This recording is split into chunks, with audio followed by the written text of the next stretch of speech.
जय झूलेलाल दोस्तों, अॼु असां ठाहींदासीं दाल तूरी, सिंधियुनि जी फेवरेट भाॼी जेका असां तूरियुनि में ठाहींदा आहियूं। स्टेप बाय स्टेप मां तव्हांखे ॿुधाईंदसि, वीडियो एंड ताईं ज़रूरु ॾिसिजो। पसंदि अचेव त लाइक शेयर और सब्सक्राइब ज़रूरु कजो।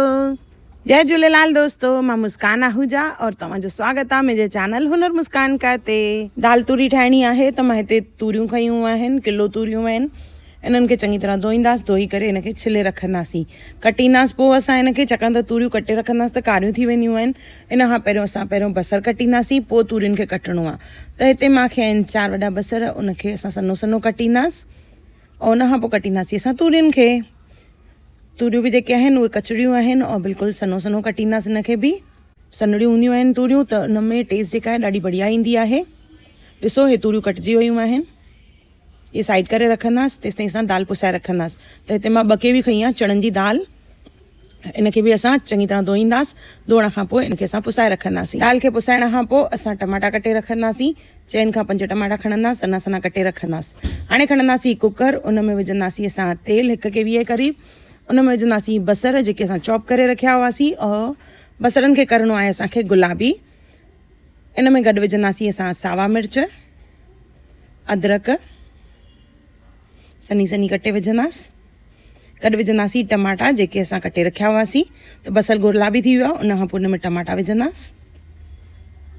गॾु विझंदासीं असां लूणु, हैड, सभिनी जूं क्वांटिटीज़ मां मैंशन कयूं आहिनि, सुका दाणा, ऐं इन सां गॾु विझंदासीं असां कश्मीरी ॻाढ़ा मिर्च,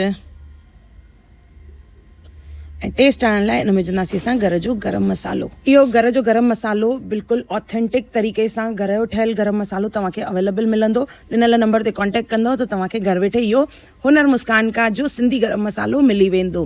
त ज़रूरु कॉन्टेक्ट कजो। इन में असां विझंदासीं असां चणनि जी दाल जेका असां पुसाए रखी हुईसीं, और गॾु विझंदासीं तूरियूं। ॾिसो, तूरियुनि जो कलर जेको आहे हल्को चेंज थी वियो आहे, छाकाणि तूरियूं कटे रखबियूं आहिनि न, त उनजो कलर चेंज थी वेंदो आहे। इनखे भुञंदासीं असां, पोइ इन में 1 कटोरी पाणी विझंदासीं। छाकाणि तूरियुनि मां बि पाणी निकिरंदो आहे, त दाल खे सिजाइण लाइ पाणी खपंदो, त जस्ट 1 कटोरी पाणी विधो आहे। बाक़ी तूरियुनि मां जेको पाणी निकिरंदो उन में ई दाल सिजी वेंदी। ॾिसो, तूरियुनि मां घणो पाणी निकितो आहे। कुकर जो ढक्कन बंदि कंदासीं और घटि में घटि 3 खां 4 सीटियूं हणाईंदासीं, जीअं दाल जेका आहे चङी तरह सिजी वञे। इन में विझंदासीं असां साओ मसालो विझी करे असां इनखे मेटींदासीं थोरो, जीअं तूरी अगरि वॾा पीस हूंदी त चिथजी वेंदी, मतिलबु केवीअ सां असांखे चिथणो आहे।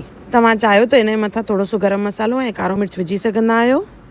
तव्हांखे अगरि खपे त ज़रूरु ऑडर कजो, ॾिनल नंबर ते कॉन्टेक्ट कजो। इहा असांजी दाल तूरी तयारु आहे, जेका असां फुल्के सां या भुॻनि चांवरनि सां खाईंदा आहियूं। गरमा गरम भुॻा चांवर और उन सां गॾु दाल तूरी असांजी तयारु थी वई आहे। जय झूलेलाल।